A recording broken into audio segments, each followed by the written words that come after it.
I think the first time I saw Saturn, I was a teenager, because I didn't know how, when I was a young boy, I didn't know how to find objects in the sky.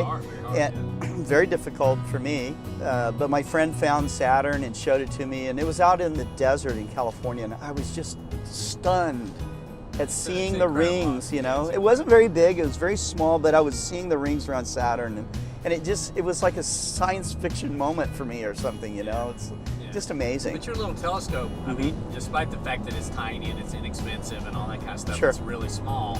It's mind-boggling how good a view you get from something that's simple and inexpensive. That's right. People don't realize that, you know, that can change their life pretty quickly. I mean, like it did yours, for sure. Sure, and it does for a lot of people.